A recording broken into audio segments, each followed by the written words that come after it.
तो इस स्लाइड में मैं आपको ये दिखाना चाहता हूं कि आमतौर पर जो म्युनिसिपल सॉलिड वेस्ट है उसकी उसका जो जनरेशन है वो बड़ा है, मगर अगर हम पर कैपिटा जनरेशन की बात करें तो वो एक तरह से स्थिर रहा है, उसमें ज्यादा बढ़ोतरी नहीं हुई है। और उसके अलावा हम ये भी देख रहे हैं कि जो वेस्ट प्रोसेसिंग हमारी जो है वो 19% जो कि 2015-16 में थी उससे बढ़कर ये लगभग 50% तक पहुंच गई है, जो कि 2020-21 में रिपोर्ट किया गया था। और अभी प्रेजेंटली ये 50 को पार कर गई है। इसके अलावा हम ये भी देख रहे हैं कि जो वेस्ट लैंडफिलिंग हम जो करते थे वो भी 54% से घटकर 18.4% रह गई है, जो कि इंक्रीज होती हुई वेस्ट प्रोसेसिंग की वजह से हुआ है। बट हम ये भी देख रहे हैं कि जो गैप है बेसिकली सॉलिड वेस्ट को प्रोसेस और उसको रिड्यूस करने में, उसमें थोड़ी सी कमी आई है 2021 में, पर ये वापस जो है 21-22 में बढ़ गई थी। तो इस स्लाइड के माध्यम से can you please share your screen?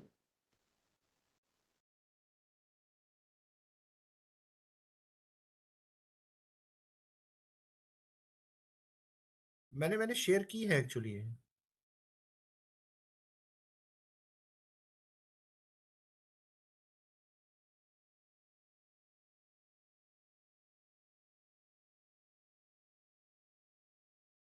थोड़ा सा टाइम ले रहा है।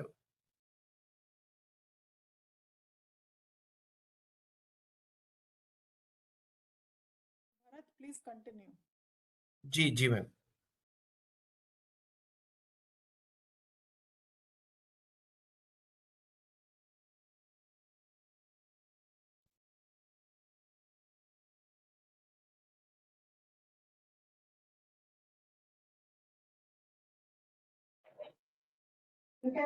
उसके बाद जो है मैं इस स्लाइड के माध्यम से आपको ये बताना चाहता हूं कि हमारे देश में जो total number of material recovery facilities हैं उनकी टोटल संख्या 31,36,436 है, जिसमें कि सबसे ज्यादा महाराष्ट्र में 9,422 है। और उसके अलावा वाला जो प्रोसेसिंग यूनिट है वो 4,519 है।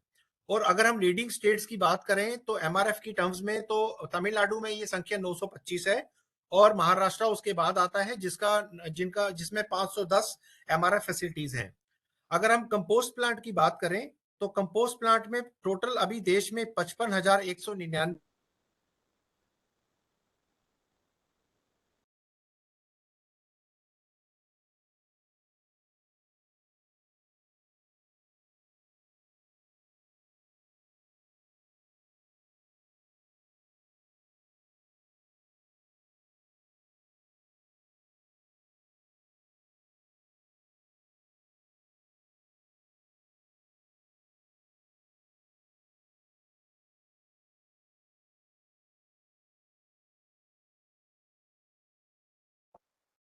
Yes, yes.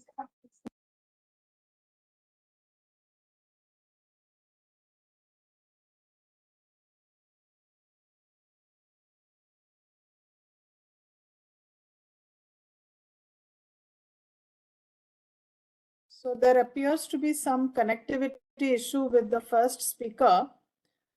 Dr. Sovik, can you please take it forward? Sure, ma'am.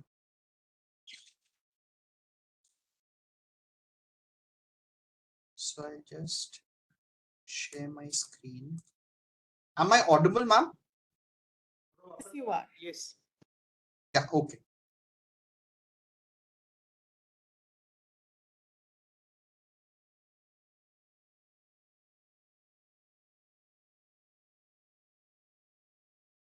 Is my screen visible? Please continue. Yeah.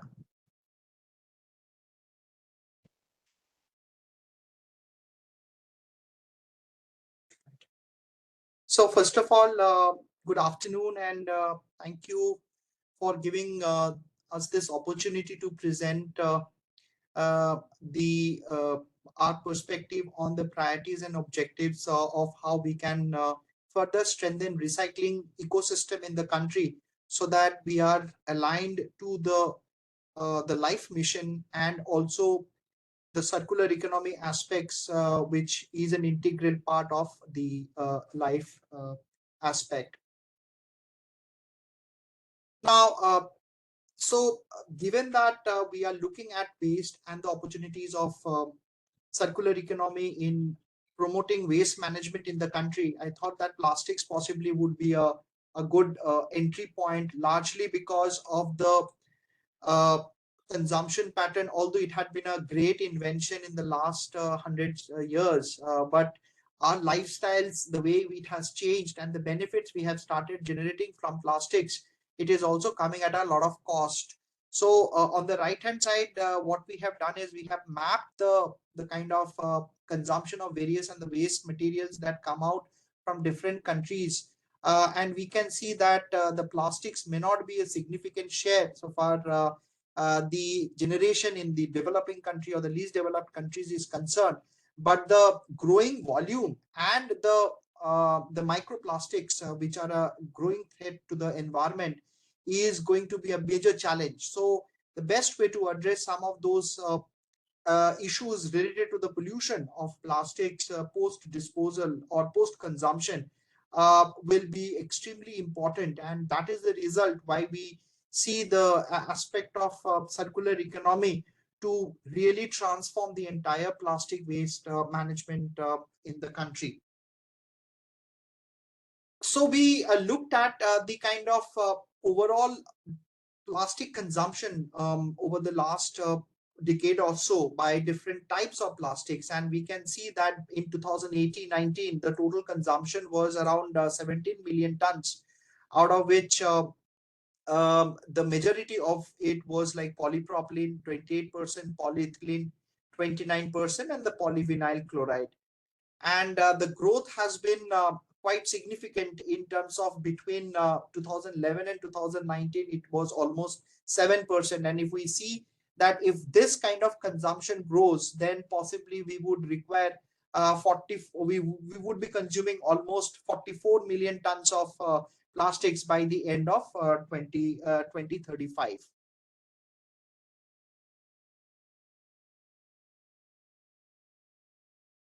Some issue, yeah. So now obviously there are different kind of plastics we have seen in the previous slide, but they are kind of they do not find uniform application across various sectors.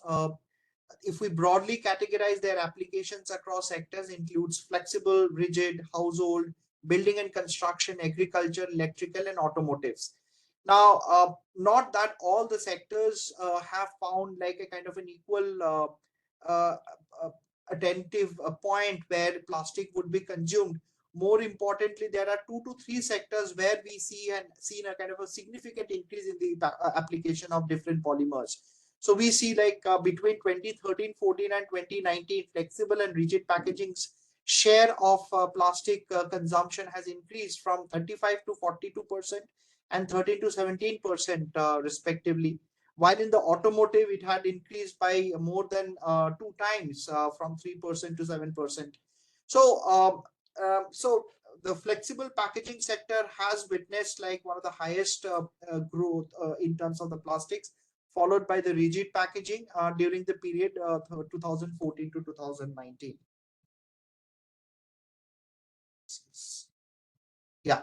Now, while there are different literature and different assessments done in terms of understanding what are the key issues, we felt that it can be broadly bucketed under 3 heads. The first on the circular business model. The second is with regard to the innovation and technology. Circular business model, which is related to the issue of the information and innovation and technology. And the third one is on the policy and behavior. So if we look at the circular business model, what the factors that are strongly impeding towards the transition towards circular business model is relatively a strong informal sector presence, because they have their own business model, which possibly prevents material coming back to in significant volume for recycling. And that often has cost implications. The level of awareness often leads to discarding of materials in a very unscientifically manner. lack of scalable business models and access to finance. So far, the innovation and technology is concerned, it is all about the systematic material recovery, because quite often we feel that investments in material recovery and particularly segregation of materials is that used to be the thinking. But I think we have seen, as we have learned from the initial introductory presentation, that of the high number of material recovery facilities which have come up, but to what extent they are operational, to what extent the level of technological penetration and is able to really lead to appropriate segregation is something which we need a better understanding of. Absence of forums for technological options, and finally data management, reporting, and more importantly the traceability.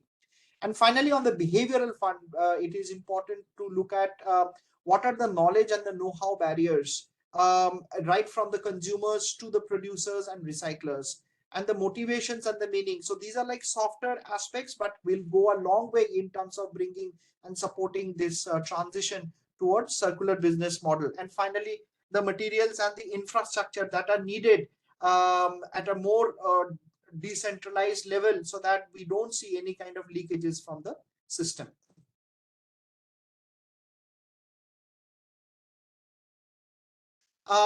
Finally, what we have looked at is there are certain elements within the circular economy transition which are very important, and we believe they would be the enablers towards this transition.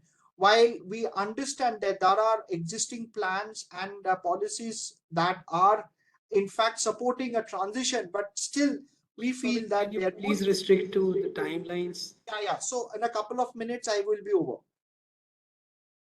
So what we are looking at is like these three internal aspects, which is the recycling, production, and consumption, and the four external aspects of the infrastructure: commercial viability, awareness, readiness, and the consistent compliance. So regarding the supportive infrastructure, it is all about building a digital backbone of data, linking material flow information from virgin plastics manufacture through to reuse, secondary processing, and disposal.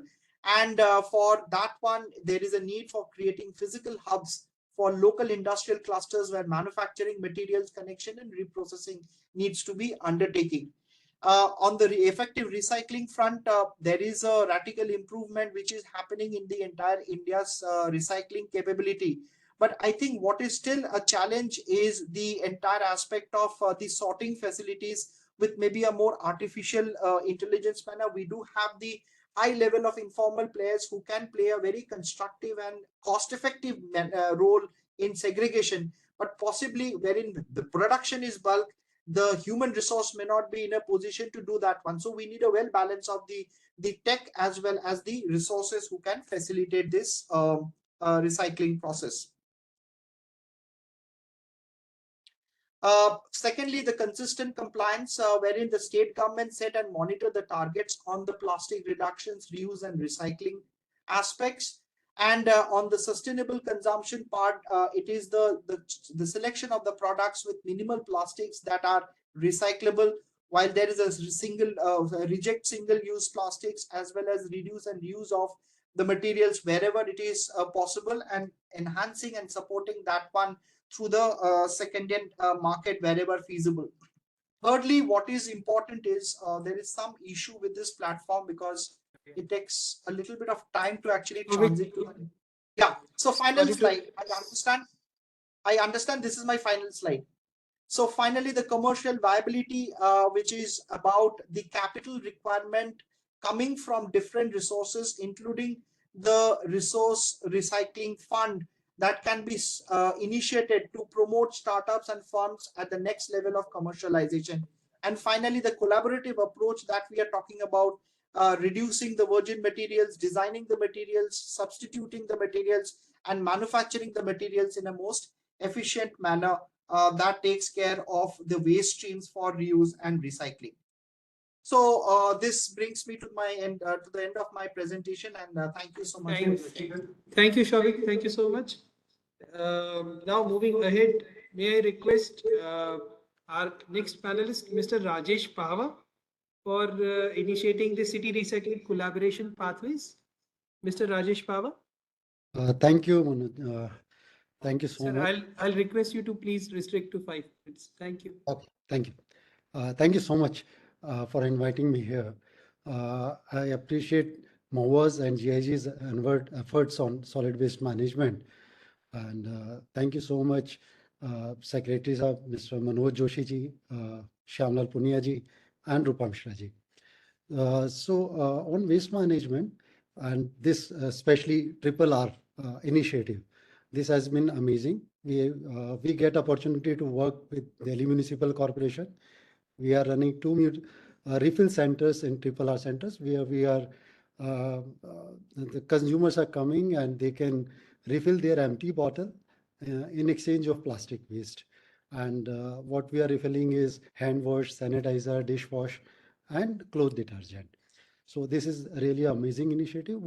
And as Bharat Bhushan ji rightly said, that now we need to move forward and connect to recycling companies.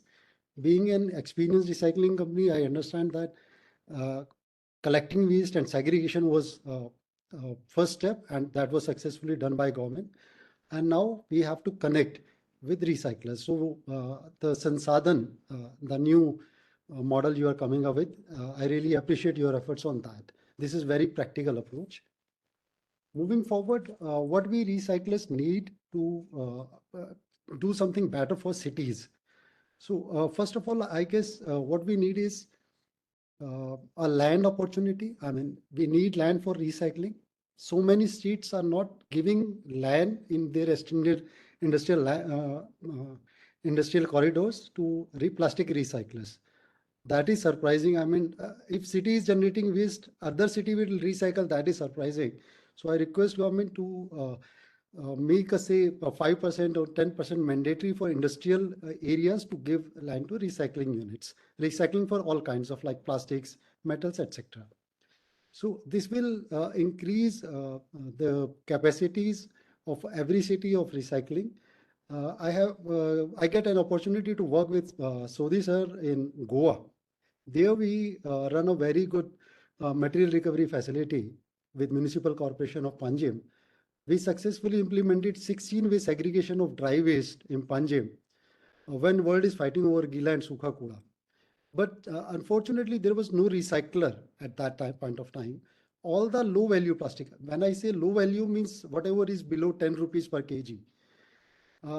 These types of plastics are not being recycled in the cities where there is no recycling unit, because transportation cost to other unit is approximately 5 to 6 rupees per kg. Suppose you are transporting from Goa to Karnataka or Maharashtra, you have to spend 5 rupee and 1 or 2 rupee for the middleman. So the guy who is segregating or company who is doing all the segregation, they will get only 3 rupees, which is not viable. So when funding stops or support stops, that work also stops. So we need a recycling unit in every city. And of course, innovation with requirement of land, then innovation, as Sovik rightly said, we need innovation. We recently get a patent on layer separation of multi-layer packaging. I mean, the issue with multi-layer packaging is you cannot recycle it because there are layers of different melt points. So when you separate it, it will be done. So we need to scale up these kind of technologies. That is priority. And on policy and behavior, policy, absolutely right. I mean, GIZ has done a tremendous work on the kind of portal they have made with GIZ and CPCB. This is first of its kind in the world when you can transfer your credits online. But on rules, I guess these are weak rules. We need to work on rules. According to these rules, you don't have to do anything on difficult to collect plastic waste or difficult to recycle plastic waste. So, I mean, these rules are weak. We need to work on this. Yes, there are some good points also. In EPR, they are going to include now municipal corporations, ULBs. So if there is a special price for, I mean, I'll give you an example. अगर एक बाल्टी के लिए जो paint का bucket है जो आपको मिलता नहीं है नॉर्मली लैंड साइड्स पर, उसके लिए भी ईपीआर उतना ही है, उतना ही पैसा मिलेगा जिसको काम करना है रिसाइकलर को. और जो मल्टी लेयर पैकेजिंग या सैशे है उसके लिए भी ईपीआर उतना है. अगर आपको 1 kg सैशे को कलेक्ट करना है, you need at least 200 rupees to get it collected. इतने छोटे पीस को, और पेंट बकेट को आप कर सकते हैं। तो दोनों के लिए अगर EPR बराबर होगा तो it is not helping, difficult to collect and difficult to recycle waste. So on policy, we need these kinds of supports. And of course, circular economy is important, cost is important. So when we are, again, I'm coming back to recycling units in every city. Thank you so much. I hope I covered in time. Thank you, Mr. Rajesh Pawar. Thank you so much. Now, may I request the second panelist, Mr. Siddharth Hande, CEO Kabadiwala Connect, to please share his thoughts. Thank you. I hope you can hear me okay. Yes. Perfect. So thank you. It's a pleasure to be here and share my thoughts and perspectives on this panel, which you've called How to Create City Recycler Collaboration, and talking about pathways especially. For me, so just a very brief introduction. I'm a data scientist by training. I started my journey in waste management by actually creating the first ever census or baseline of the informal recycling supply chain in Chennai, which is my hometown. We actually found that apart from waste pickers, who we consider maybe about 10,000 really collecting material in our city, we also found about 2,000 small scrap shops who are very neighborhood focused, who were buying from waste pickers, but also buying material from residents and commercial establishments. And then there were a further 300 what you could call informal recovery facilities that were actually pre-processing different types of materials. And so the end destination was a formal recycler. So for example, PET, when you look at PET waste, we actually did a study for GIZ in Chennai as a baselining for one of their projects. And we published this report with GIZ just very recently, a few weeks ago. We actually, when we looked at the wards surrounding our rivers, and we looked at the informal sector there, the Kabadiwala shops, the Kailan Kadai shops that were there, we saw that from a generation perspective, the people living in that ward, there was almost a 90%, 95% collection rate. And all that material, there was a very stable kind of processor, which is making it into fiber, making it into yarn, and really connecting it into the global textile industry. So in Chennai, for example, that system was currently collecting 20,000 tons of material, of plastic alone every year, about 130,000 tons of recyclable waste that the entire city of Chennai was generating, which is about 25% of what it generates. So really, from our perspective, we really believe in the power of this informal infrastructure. It's not just waste pickers, but it's also these kind of retail-focused scrap shops and these informal recovery facilities. And what Kabadiwala Connect is a business, we focus on mapping these supply chains, like the GIZ example where we use data collection to produce a report on plastic leakage and what was the impact of the informal sector and things like that. But we also work very closely with recyclers to develop a scalable strategy for procurement. We've done actually work not just in India, but in geographies where the informal supply chain looks very similar. Indonesia, for example, we went with a French recycler. So there is a lot of, for us, we really believe in the integration element of these scrap shops into the formal system, bringing in digitalization, bringing in quality controls, health and safety standards. And we are in the process of actually doing a lot of kind of interesting work on that side. So for me, the final thoughts, I think from the government perspective, I think creating these baselines on what are these shops actually collecting today, how much of it are they collecting, the material flow part of these things really needs to be created in a very detailed level, because that would be the ideal starting point of building something very inclusive, but also cost effective and things like that. So I would stop there. It's a real pleasure to be on this panel. Thank you so much. And if anybody needs to reach out to me, etc., you can find us on LinkedIn, things like that. Thank you. Thank you, Siddharthji. May I now request Secretary Sir and JS Ma'am to kindly launch a document on best practices on RRR prepared by GIZ India. Okay. Yeah, good afternoon, everyone.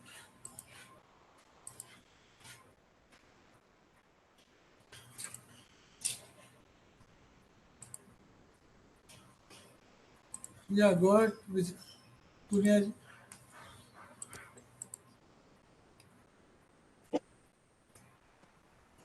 It's not happening. Thank you, sir and ma'am. May I now request Secretary Sir for his remarks. Good afternoon, everyone. I've been hearing various recyclers giving their thoughts.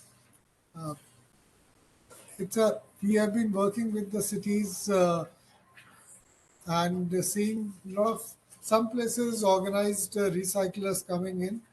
Most of the other places, local bodies are interacting only with the informal rag pickers and SHGs and other groups they are engaging.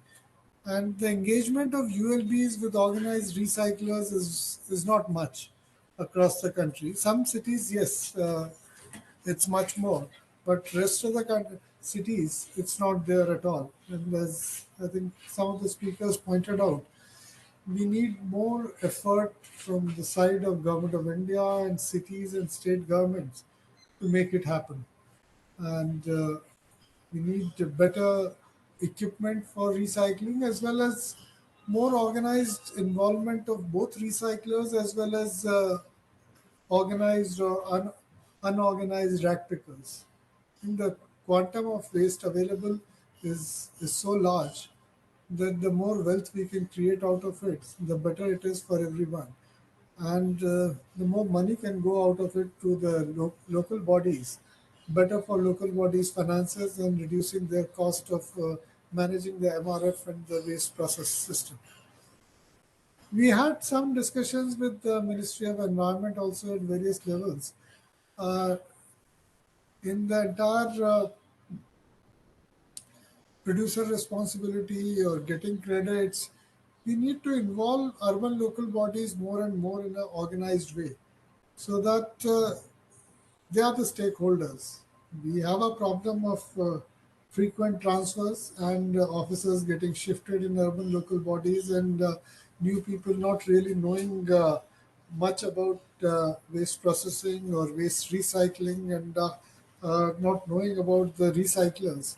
So we need to make an effort on that. So I think a continuous effort on the part of Government of India and states and cities, whether it's a plastic waste or glass waste or any other type of waste is required. We are able to do almost far more processing of recycling in a way of wet waste, but dry waste is it's very in kind. Particularly glass and some other valuable items are recycled. Rest, in the absence of a proper recyclers, organized recyclers, is going in RDF and to the cement or thermal power plants, or some places still in the legacy dump sites. So we reduce, reuse, and recycle. These three R's are very important for us, and cities, I think, need to put up more of these triple R centers, and more volunteers and citizens need to get in. मेरा आप सभी से अनुरोध है कि हम लोग को दोनों को एक दूसरे की ज़रूरत है. आप लोग हमारे साथ एंगेज करते रहिए, सिटीज़ के साथ एंगेज करते रहिए, ताकि हम ये जो पूरी चेन है ट्रिपल आर की और रिसाइकलिंग की, इसको पूरा करते रहें. Thank you. Thank you so much, sir, for your kind remarks. May I now hand over the stage to Saurabh. Thank you, sir. So moving ahead, as we all know that digitization has a big role to play in today's modern era.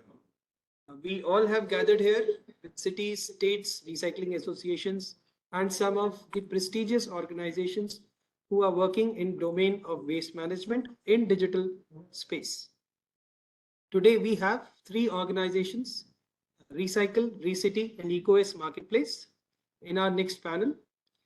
May I request all to be present, unmute themselves, and we'll go one by one. And the key questions for these agencies are, like, what is the role of digitization in waste management space? When we say waste management and digitization, how that can be interlinked better? What is it that cities can benefit? How the cities can benefit through the digital platforms?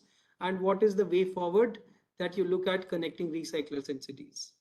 May I request first to call Ms. Ekta Narayan from Recycle. Good evening. My greetings to all the respected dignitaries in this webinar. I thank MAUA and GIZ for inviting Recycle. So I think you all know that Recycle is a clean tech 7-year-old company where we are trying to bridge the gaps in the waste ecosystem, where we are enabling the sellers and the buyers. Let me replace the word waste of waste with material and resources. So we are connecting them to transact on one platform. Now, a very important point, what happens is like, we always say that X percentage is collected. But when it is collected, those materials we know has come from dump yards or from the dustbins or from the roadsides where it gets contaminated. When it goes to the recycler, he does his own quality analysis and he rejects. The reject again goes back in the landfill. So the percentage collected minus rejects is what is processed. So this is very critical because see, everybody needs right material, quality material. So here technology has played a role where we have seen that we have been able to improve the quality of the output of the recyclers, reduce their rejects. So very important is the material check. We have a team of experts and our technology as well, the AI-enabled technology, which carries out a thorough quality check before the material is loaded and dispatched to the recyclers. We have seen that there has been a 60% improvement in the quality. And we all know that higher quality recycled resin can compete with virgin material on price and quality. So how it works, basically, it's list order delivery system that we have made. The person who wants to sell can, available material, whatever he has, he can list the material or post the requirement. The recyclers can post their requirement. We enable you to find the buyers and sellers across India. And once the match is made, we take care of the rest. And most important point, which I really feel, there is tracking, etc. There is many other factors, but very critical is the quality check. And for this, of course, we have to go one step behind how we can have cleaner material. And in the entire process of waste management, I think we also had people speaking about ULB, etc. I feel informal sector is also critical. How we should have a plan in the whole system that how these underemployed can be employed. We need to think of their elevation in life, in their growth economically, how they can earn better. So I think technology is something like, for example, deposit refund system. Someone has deposited for the material. It's for example, myself, I'll return it and take my deposit back. Then the material doesn't touch the soil. It doesn't get dirty. The informal sector can upgrade themselves into, having their own collection centers and do these small, we can skill them on this. And this is very menial, very easy to do thing. So technology has helped in many ways, but in short, right now, in the interest of time, I will cover these 2 points. Thank you so much. Thank you, Ekta ji, for summarizing it briefly. May I request the second panelist, Mr. Suraj Nandkumar from Recity. Thank you, Saurabh. Thank you, GIZ and MAUA for giving us an opportunity to speak here.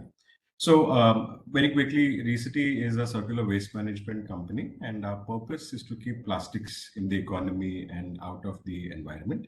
So one of the expertise that we bring in is that I'm an architect and urban planner. We spent the last couple of years in working in cities. And here at Recity also, we work very immersively with urban local bodies. We had the opportunity to go and speak to over 200, 300 EOs, commissioners, sanitary inspectors.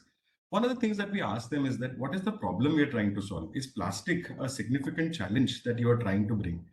One of the important things that came out of the discussion was most of them said that we don't have a only plastic waste pollution problem. We have a mixed municipal waste management problem, though there are multiple efforts happening across the city for source segregation, but it's very difficult to maintain the quality of material coming in. So that's when we went in to discover that, when the urban local body looks at waste, they're looking at waste as a service.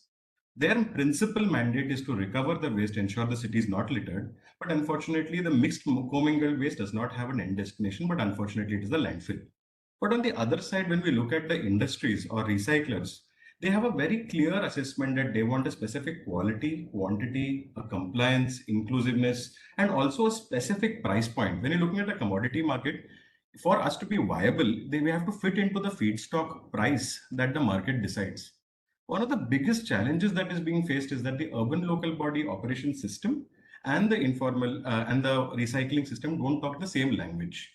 The biggest problem that we're trying to solve is circular economy in India built on the backs of an informal sector? It's a very, very big question that we need to answer in our lifetime. And that is where one of the biggest inputs came from our municipal corporation. It said that, you know what, Suraj, if you can structure a program in which mixed waste can be autonomously sorted into multiple categories. We're very, very fortunate that we're building 3 1,000 metric ton facilities that can process mixed municipal waste, a waste that nobody wants, because all the good quality waste is already cherry picked. But can we bring in advanced AI technologies of high level of sorting? And can we make the feedstock available to multiple industries, thereby solving a very critical problem of tier 3, tier 2 cities that cannot afford a good quality concessionaire to have regular collection? If we solve the mixed waste problem in the country, we have a very strong value proposition to build. And that is exactly where technology comes into place. One of the biggest challenges is that if we design a facility that is capable of managing mixed waste, then we can also improve the quality of waste by source segregation. VCT deploys digital door addressing system at every property unit in a city. We're able to digitally track the material from the doorstep. We're able to give the municipal corporation visibility of property tax collection, segregation, grievances, a plethora of different solutions that is seamlessly integrated into our dashboard and hence converted into the Swachh Bharat platform. Secondly, we also work with the informal sector as well. Many of the waste pickers do not have access to good quality credit, very expensive credit. I don't have the basic documents required to avail government schemes. If we work on an ecosystem level to develop that safety net around an informal contractual or a sanitary waste worker, we can build tremendous amount of value around the person. The third part is the aggregators and the scrap dealers. Even they are a part of the value chain. If we can bring a cohesive system to onboard them onto the municipal corporation system, at least they know the visibility of the material that is being transacted. And lastly, as a cohort, between looking at waste management as a cost center to making waste management viable, digital technology helps in identifying the specific viability gaps of where is the lacuna and where is the problem. So that amongst the lots of work that the municipal corporations have to do, their focus is always at so many different subjects. We can pinpoint decision-making capabilities towards specific challenges, if resolved, can be monetized either through a tendering mechanism or can be monetized through access to a particular grant or access to a platform where a PPP investment can be drawn so that municipal corporations can build effective systems.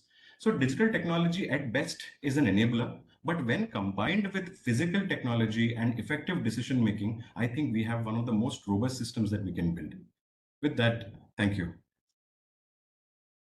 Thank you, Surajji. Now may I please request Mr. Akshay Rath from EcoX Marketplace. Very good afternoon to everybody, and thanks for giving us an opportunity to present my perception on waste management in India.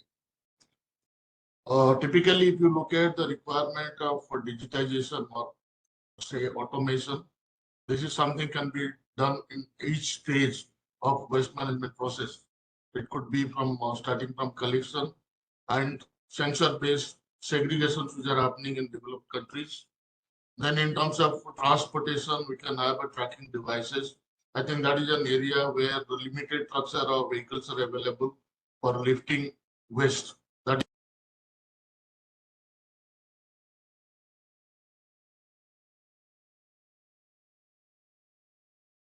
Mr. Akshay, can you please unmute yourself? Yeah.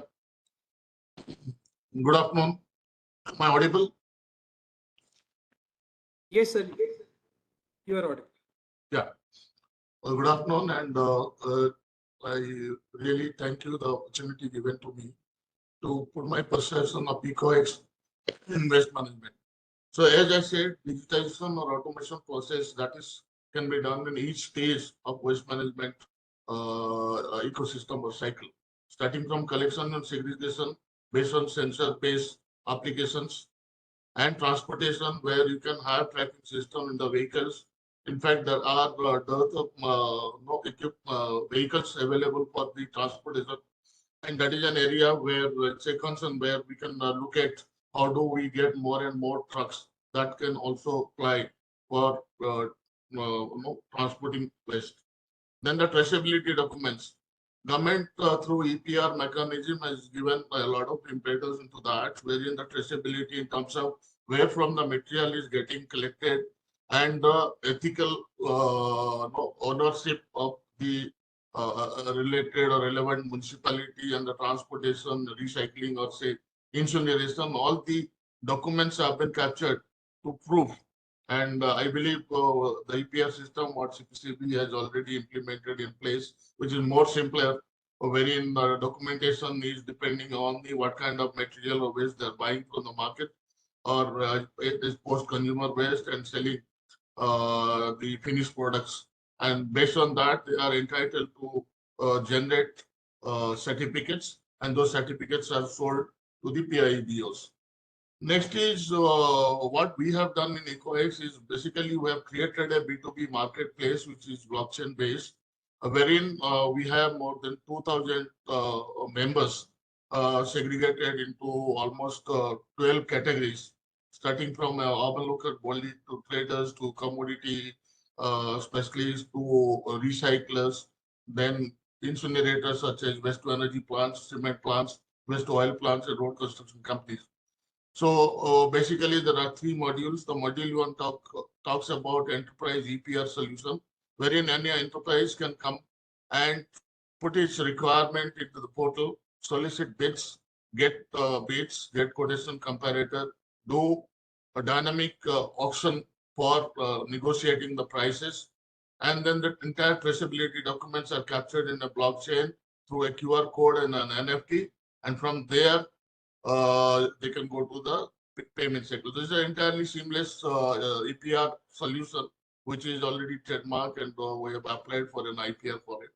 And the second module is basically the marketplace, wherein as a member, you can put in your requirement, whether buy or sell leads, and the algorithm is inside the software is set, wherein it matches, it gives alerts, SMS and email to both the buyer and seller, and also you can see the detail of product, the specs, so on and so forth, and the entire transaction can be completed online.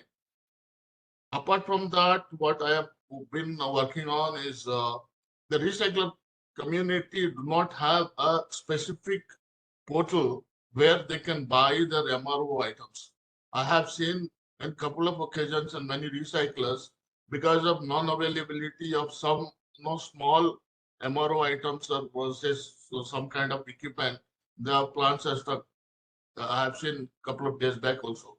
So we are thinking to put on a portal where the entire MRO items which are definitely required to run a plant, maybe plastic recycling or any other recycling per se, the vertical will be a one-stop shop wherein a recycler will be able to source all the items which he needs to run his day-to-day operations.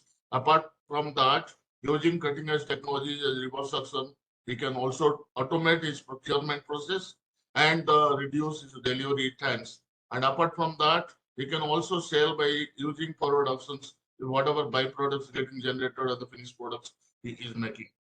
So that's what I thought I will put in across. And we are very happy to also share the information that Vicky has given us an award yesterday as a disruptive solution in waste management technology. So we believe primarily this will not only help the ULBs or government-owned RRR centers and MRFs, where they can access to the local traders and local scrap dealers to buy material directly from the MRF, which is auditable, transparent, and because of dynamic auction mechanism, it will fetch better price to the government. And second, the recyclers will be always be benefited by posting their inventory of certificates online to sell it to PIBOs. Thank you very much. Thank you, Mr. Akshay. Thank you all the panelists for making such wonderful remarks. Now, for strengthening collaboration between recycling network and cities, for sharing the challenges and opportunities, may I call upon Dr. Bharat Bhushan Nagar to moderate the session, please.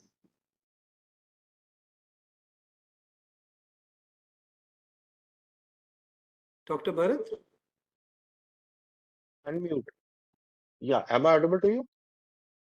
Yes, sir. Over to you. Yeah, thank you. Thank you. My sincere apologies because my computer got crashed when I was making the presentation. So in this basically session, हम लोग जो है basically 4 major points पे हम लोग बात करेंगे. पहला हमारा point जो है discussion में रहेगा, which would be a role of standardization for recycled products derived from MSW stream. Second जो हमारा point रहेगा, that would be enabling conditions for recyclers to work with cities and upscaling efforts. Third हमारा जो point रहेगा, that would be possible opportunities and medium and long-term pathways for sourcing materials from city RRR centers and their linkage with MRF centers and a possible framework for mutual collaboration. और इस session में basically हम लोग जो हैं हम 6 organisation से बात करेंगे जो कि अपने एरिया में बहुत ज्यादा काम कर रहे हैं. इन ऑर्गेनाइजेशन में सबसे पहले जो है मैं केवल इनका नाम लूंगा, फिर एक एक करके मैं सबको मैं इनवाइट करूंगा. और मेरी सब इनवाइटी से गुजारिश है कि आपके पास केवल 5 मिनट का समय रहेगा. सो चूंकि पार्टिसिपेशन ज्यादा है and everybody has to be given equal time, so मैं आपसे रिक्वेस्ट करूंगा कि काइंडली 5 मिनट की जो समय सीमा है केवल उसी में बात करें. Thank you. सो सबसे पहले मैं बुलाना चाहूंगा material recycling association of India से मिस्टर प्रभजोत सोडी एंड श्री उल्लास पर्लिकर जी को. जी sir. Hello, Namaskar. Thank you. Bharatji, can you hear me? Yes, sir. Loud and clear. Thank you. Thank you to GIZ and MOHUA, Secretary Saab Rupaji, and all the other dignitaries there. Mere Satullah Bhai hain. So taking your questions on, it's very interesting. Let me take the first question as enabling conditions for recyclers. Sorry, I'm a little bit turning it off. You see, one of the things which is very important is that the ULBs have been legitimately made the local bodies and they are responsible for the collection. And we are leaving them in the system alone by making efforts going in a parallel system. I think so. We need to work with ULBs. They have recognized that the MRFs are, you quoted a figure so big. Now MRFs are sorting centers where things are coming there. And then the material needs to be really linked forward. And it's not only the plastic, it's all dry waste, which was said by one or two colleagues. And I think so, the ULBs, if we have responsibility to run with them, and the waste management organizations who act as a mediator and implementing the whole show. Somebody is there on the, with clear roles and responsibilities, we can easily find out the best and the most efficient way of doing. Earlier in UNDP, we have shown that the MRFs have worked very well in the cities. We have done partnerships. And I think so the investments made in the monitoring and the business model systems work. We have to also see that the MRFs are now collected with the MRCs. One of the colleagues mentioned that we have to have MRC in every city. Rajesh Pawar mentioned that. I think so that's a very important statement which was made. Because the waste is coming there, but the waste is not finding the end result to it. So therefore, it is an important, I'll briefly touch it, that the recycling centers can be handled by professional people. And there we will build a good startup culture and a good job creating and materials to be brought back to the system. And running a more business model and urban-rural divide can also take place. Come to your second question, which was your first question, role of standardization. I think that this is a very, very important thinking, and this should be brought mainstream. We really need to understand that the recycled material needs standard labeling verification process. Not only that, it is a whole chain. How much if I am using this phone cover, how much is the material the public wants to know? How much is the recycled material gone in it or the computer? So that they are very keen that they are putting their energy and thought process in buying a product which they are satisfying their own ego, own thinking process, that we are buying it recycled. So there, how to measure that, what standards are required, what verification processes are required. The other thing is we also need to have a very strong focus in the standardization in the testing facilities. The laboratories in the country need to be invested with the latest technologies to find out the standards on the virgin and the recycled material and of the various polymers in it. I would also take a clue here, Bharat, and just would like to say that GST has an issue to be also linked up. That virgin and recycled material both have the same GST, and I think so this is a deterrent in many ways. The other issue which I want to leave here under the standardization, the possible opportunities, your third question coming on is that we are getting into compostable plastics, and compostable plastics from 5 years from now, if they are not under an international color coding system, we will be finding difficult and they'll be getting into the process. I will pass it on in a minute's time to my colleague Ullas to say some points, but certainly possible opportunities are many and time is too short to really lay the possible framework for you. We have been drafting, I was involved in UNDP drafting the guidelines for the dry, and you were a part of that, and many of the people here were part of that. So we can sit together, develop a path, but the questions are that we have to partner with ULBs. There has to be recycling systems brought in along with the ULBs in order to really strengthen it. Ullas, I'll pass it over to you. Thank you very much for the opportunity. Thank you, Sudhir. You know, one of the most important things Sudhir talked about is developing the recycling centers. Now, if you look at the recycling that happens in the country. Sir, can you please check your mic? Your voice is breaking a bit. Can you hear me now better? Yes, yes. Okay. So what I'm saying is that recycling centers are must. And today, if you look at the recycling happening as far as plastics is concerned, it is mostly in the informal and small sector.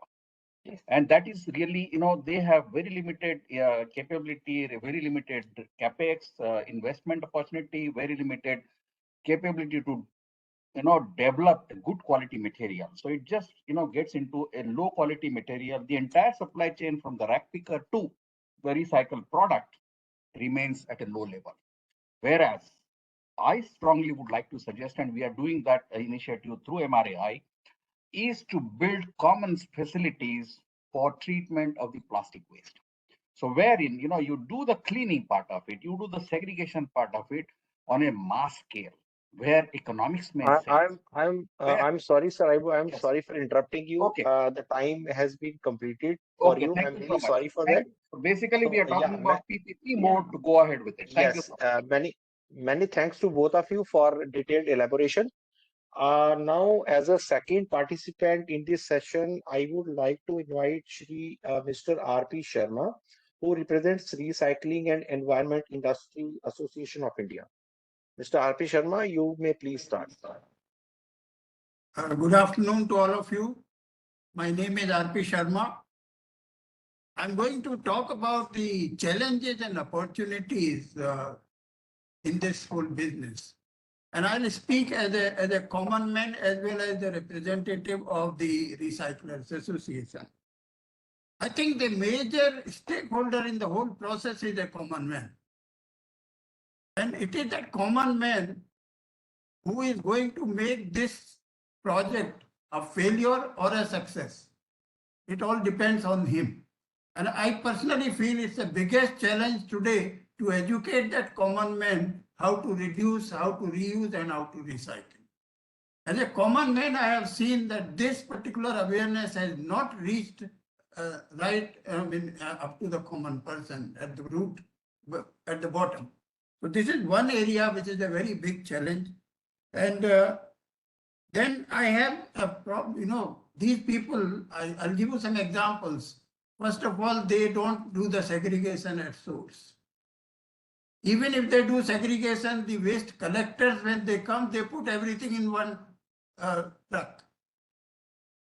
So this is, and then there is a mix-up at the collection centers. Now, these are some of the challenges. Unless we solve these issues, we will never be able to reach the recyclers with the quality waste which can produce a quality product. So this is, in my opinion, one of the biggest challenge. Another problem, another challenge is the skill development, the skill of the waste collectors. The knowledge about health and safety of these workers is also lacking. Most of them are not aware of the safety aspects in handling of the waste. This is another challenge which we have to make this campaign successful. Another problem, there is not enough incentive today for the waste collectors also. I mean, they are very low paid people and only reluctantly people are doing because they have to survive. So this is another area which needs to be, addressed so that we can make this project successful. Then on behalf of recyclers, I would like to say that there are inadequate incentives and the taxation policies, etc. need to be. The biggest problem is the recycling is not an industry so far. It's all staggered. There are several ministries which are handling this issue. Unless you make this as an organized industry, there will be problems. So this is another challenge which we have. Then market acceptability of the recycled product. In the absence of standardization, there is a problem of market acceptability of this product. Then there are multiple laws. I mean, you take the case of e-waste recycling. There are all sorts of waste generated from there. And so multiple laws have to be followed. Multiple rules have to be followed. I think that also needs some kind of simplification. Then there is inadequate infrastructure also at the municipality level to effectively handle these wastes.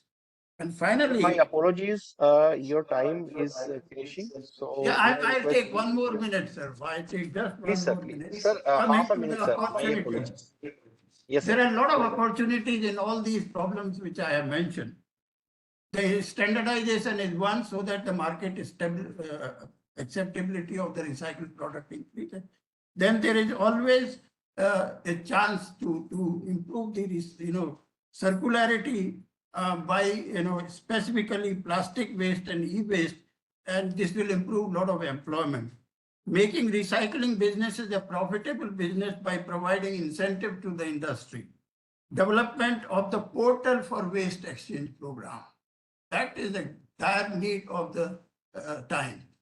There has to be, and if we can have a direct contact between the generator and the recycler, that would facilitate both quality as well as the kind of incentives which, in terms of the payment for the waste and also penalty for the mix-up. So these are some of the things which I thought I'll share with you on behalf of RIA. Thank you very much. Thank you, sir. These are very, very common, very focused, elaborative points, and we do, really support your ideas. As a third speaker in this session, may I invite Mr. Vineet Kapoor, who represents All India Glass Manufacturing Federation. So, Mr. Vineet Kapoor, may I request you to kindly put forward your thoughts on the subject points, please? Yes, am I audible, sir? Yes, sir. Okay, first of all, thank you very much for inviting the All India Glass Manufacturers Federation. I say my namaste to everyone, all the honorable secretaries of the Government of India and the honorable forum here. Well, as secretary of the Glass Manufacturers Federation, I would like to, educate. Most of you may be aware, or some of may not be. Last year was the International Year of Glass declared by the United Nations. So it was done worldwide, and glass being 100% recyclable, the beauty of the glass is that, we can recycle every bit of glass. Whatever goes to the furnace, the new product comes out, and there is no loss in the quality and the quality. So I won't speak much here. I'm here to learn from the recyclers, from the government of India, what all facilities could be extended to the glass industry, in specific in collecting the glass waste wherever you see in India. To give in a very suitable example, in the last few weeks, we are in touch with Andaman, where there is a lot of glass waste is lying, and we have committed that we will pick it up. Glass being bulky and fragile, of course, waste, the fragility goes over. There is no point of the fragility in the waste. We can collect everything, provided the quality is not mixed, and it has to be assessed. And the point is, being 100% recyclable, we are fully committed for the environment health, and we are here to learn from you. In fact, all the recyclers, what do you have a model in place? If there is a glass waste or a site where glass is available, we needs to be just informed that All India Glass Manufacturers Association needs only the photographs of the glass to assess what kind of segment it can be supplied to. We have different segments, sir. It is a container glass, we have flat glass, solar glass, specialty glass. So everything can be used. There is no wastage in the glass, I can tell you. So that is all in a nutshell. My participation today is to learn, and to answer if any questions are there for the glass industry's commitment in making the recyclability more visible. That's all from my side. Thank you, sir. I totally ratify your point that glass is a neglected stream of the waste, which is, at the moment is being categorized as inert, but it does have the potential to replace the plastics, as we had once upon a time before the plastics, really went through the revolution. And now I would like to invite Shri Vishesh Agarwal, who represents All India Rubber and Tire Recyclers Association. So, Mr. Agarwal, you may please come forward and share your views. Sir, can we move to Mr. Sujaudeen, please? Okay. So, next speaker, I would like to invite Shri Sujaudeen, who is from the Green Recycling Links. So, Mr. Sujaudeen ji, you can please come forward and you can share your views on the subject.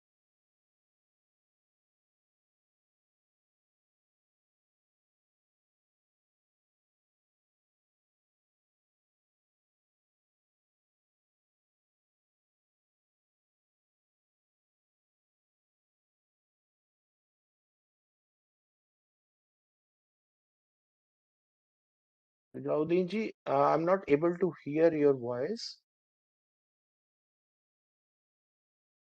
Yes. Thank you for all inviting us. Sir, basically, yes, sir, please start, sir. जी. Basically मैं waste paper business से आते हैं, paper recycling के business से।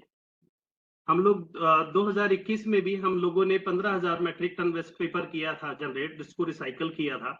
और हम लोग नॉर्थर्न इंडिया में काफी शहरों में काम करते हैं, जैसे Delhi, Mumbai, Bihar, Karnataka, Haryana, Orissa, Uttar Pradesh, Gujarat, Uttarakhand, Jammu Kashmir and Ladakh and Punjab. Basically हम जो चैलेंजेस हमें जो पेपर की रिसाइकलिंग में आते हैं कि अभी 100% पेपर रिसाइकल नहीं हो रहा। ड्यू टू रीजन क्या है कि इसकी रिकवरी 20 और 25% ही रिकवरी हो पा रही है। क्यों रिकवरी हो पा रही है कि ये material due to lack of awareness, all the dump from household and discarded without segregation of the leads to poor quality of the paper that is supposed to be a recycle to has the effect quality of the recycled material। मतलब बहुत ज्यादा गंदा हो जाने से इसका fibres खत्म हो जा रहा है, और इसका फाइबर ऑटोमेटिकली अगर ये सड़क पर या डंपिंग यार्ड पर 2 दिन, 3 दिन, 4 दिन या 10 दिन रहता है तो वो अपने आप ही ऑटोमेटिकली खत्म हो जाता है। उसके अलावा the government needs to work in making a people more aware about importance to segregation and should be forced to people, मैं कहूँगा forced to people to make us use a different dustbin for the discarding of used newspaper and other papers and other paper related. As the paper kept, the weight waste like kitchen waste in the paper get spoiled and that very essence quality paper is lost. तो हमारा क्या होता है कि हम Indian paper industry में maximum 70% import करते हैं वेस्ट पेपर, क्योंकि हमें 30% ही सिर्फ हमारे यहाँ से मिल पाता है। तो 70% जो हम इंपोर्टेड लेते हैं, जिसकी वजह से यहाँ जो 70% है वो यहाँ का यहीं नष्ट हो जाता है। तो मैं इसको कहूंगा कि अगर पेपर की क्वालिटी को डे टू डे बेसिस पर ये कम होती जा रही है, जितनी हमें ज्यादा जरूरत है उतनी ही ज्यादा ये कम होती जा रही है, जिसकी वजह से हमें बाहर से इंपोर्ट करना पड़ता है। तो मैं ये चाहूंगा कि अगर बहुत ज्यादा इसको सेग्रीगेशन को जोर ना दिया गया तो ये वेस्ट पेपर का आइटम धीरे धीरे और कम होता जा रहा है। और इसके अलावा एक दूसरी जो मिस्टर उल्लास जी ने बात की थी, एक जीएसटी के लिए, जीएसटी कम से कम एग्जम्प्टेड होना चाहिए एंटायर वेस्ट में, वेस्ट पे।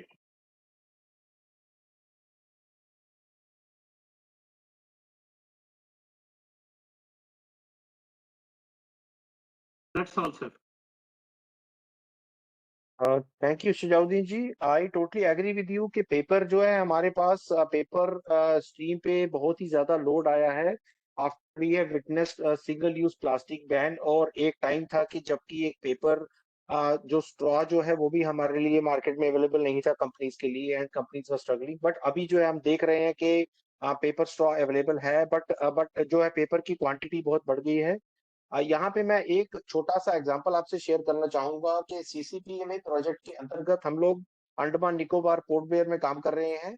वहां पे हमने एक local paper recycling unit discover की थी, और वहां पे हमारी एडवाइस पे port Blair corporation has started diverting paper two that local unit, and that person who was importing paper from the mainland, and now he is getting access to the local material so that he is also able to survive. तो may be आप जो कह रहे हैं बहुत ही अच्छा point है। और पेपर आई थिंक जो है वो ईपीआर की कड़ी में अगला जो है बहुत ही स्ट्रॉन्ग कैंडिडेट हो सकता है। और मे बी आने वाले दिनों में हम ये देखें कि पेपर को हम टायर और प्लास्टिक की तरह ईपीआर कैटेगरी में हम ला सकते हैं। ऐसा हम लोग कुछ अपनी तरफ से देखें। एक डेटा वाइज भी सिटी में होना चाहिए कि डेटा वाइज ना पता होना चाहिए गवर्नमेंट को भी, और सबको पता होना चाहिए कि एक डेटा हमारे यहाँ पूरी सिटी में कितना मटेरियल निकलता है और कितना 100% रिसाइकल हो रहा है, नहीं हो रहा है तो उसकी अवेयरनेस के लिए भी कोई वर्किंग नहीं होती उसके लिए, कि हमारा बहुत ज्यादा मटेरियल, रॉ मटेरियल बिल्कुल ही वेस्ट हो जाता है, कंप्लीटली वेस्ट हो जाता है, जिसको हम चाहे तो वो रिकवर किया जा सकता है टाइमली। उसके लिए अवेयरनेस चाहिए होता है, जो अवेयरनेस नहीं हो पा रहा टाइमली।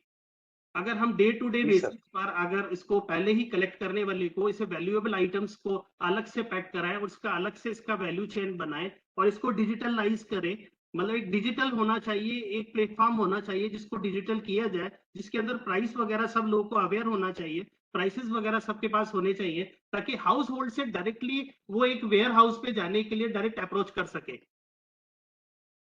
जी सर, आपका बहुत बहुत शुक्रिया। अभी मैं देख पा रहा हूं कि मिस्टर विशेष अग्रवाल भी हमारे साथ जुड़ चुके हैं, जो कि all India rubber and tyre recyclers association को रिप्रेजेंट करते हैं। सो मैं मिस्टर विशेष अग्रवाल जी से रिक्वेस्ट करूंगा कि अगर वो ज्वाइन कर चुके हैं तो वो कृपया अपने विचार जो है इस टॉपिक पे व्यक्त करें।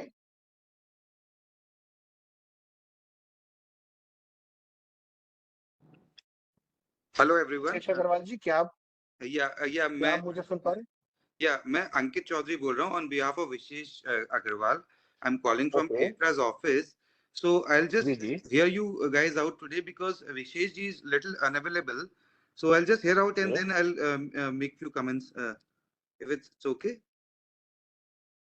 आपके लिए सर अभी टाइम एलोकेट किया गया है, तो अगर अभी आप कुछ बोलना चाहें तो आप अपने विचार व्यक्त कर सकते हैं, बिकॉज अगली टर्न जो है वो मिस्टर राहुल पोदार जी की है। तो उसके बाद मतलब मुझे पता नहीं है कि टाइम बचे ना बचे, तो इसलिए अगर आप अभी कुछ कहना चाहते हैं तो आप प्लीज बोले।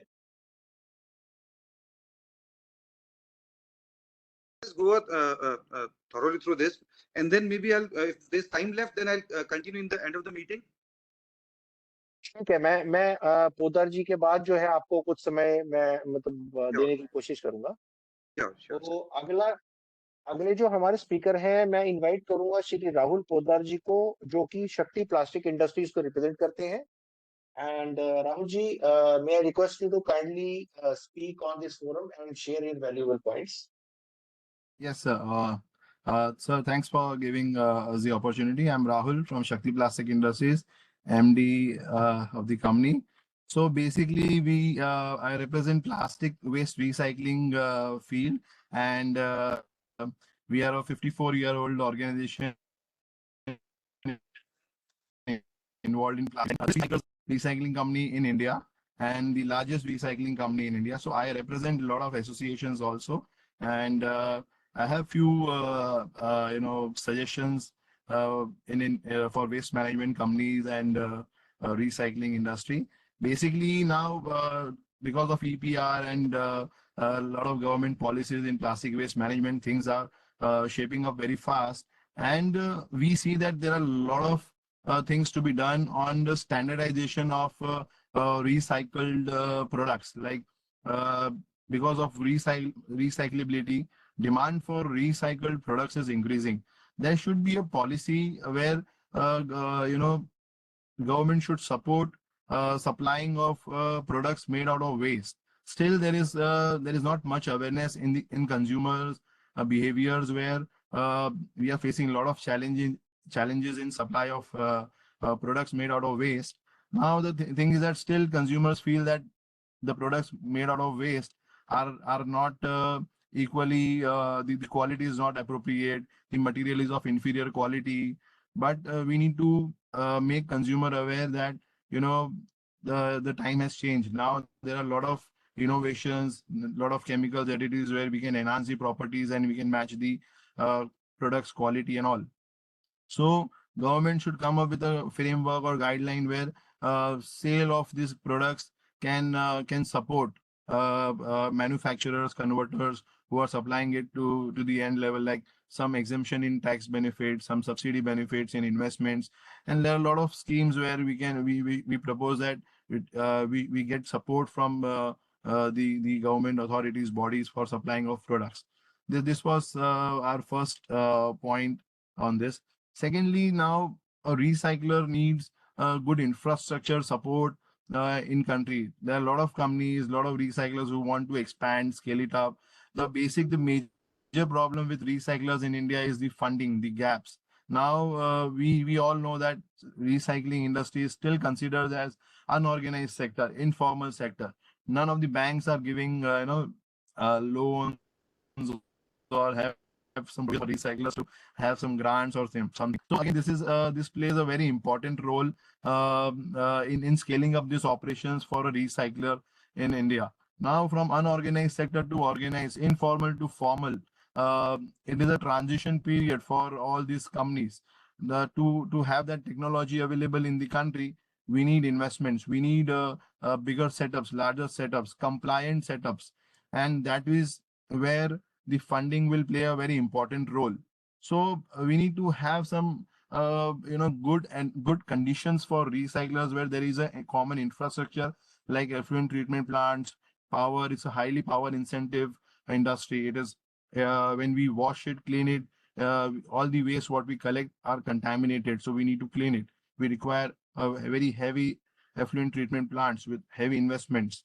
So all this requires good investments, infrastructure investments, where again, if there is a common amenity facility from the government for recycler, like a zone or something, it will again help for companies like us to scale it up. So we are already working with the government on this, on clusters where we can have a combined setup for recyclers. Apart from this, the sourcing part. Again, sourcing part is also plays a very important role. A lot of recyclers are struggling to procure good quality of plastic waste from across the country and different geographic regions.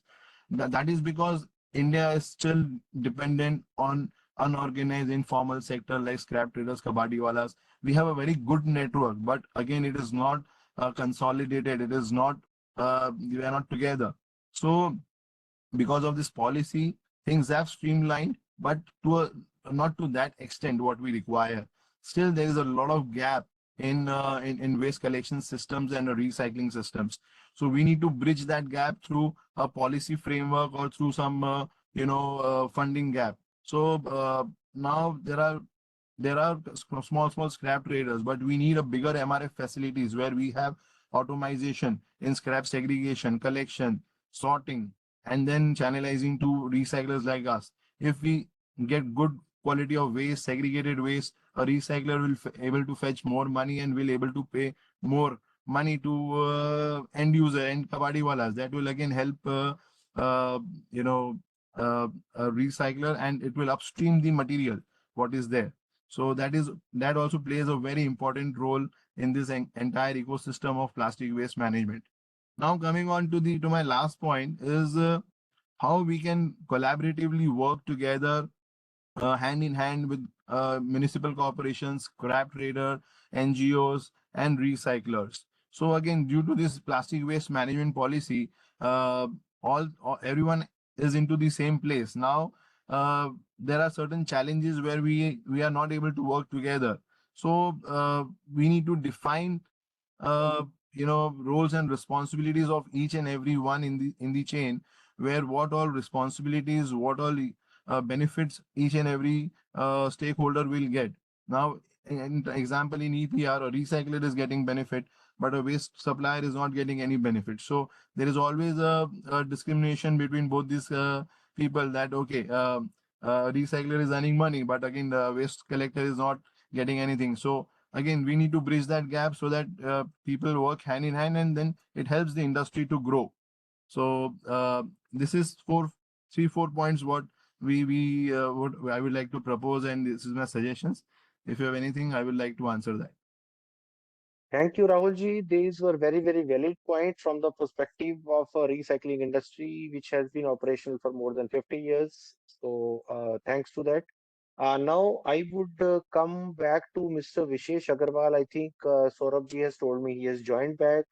So Vishesh ji, if you are there, so may I again re-invite you to share your valuable points? You have a time of 3 minutes. Yeah. Yes, sir.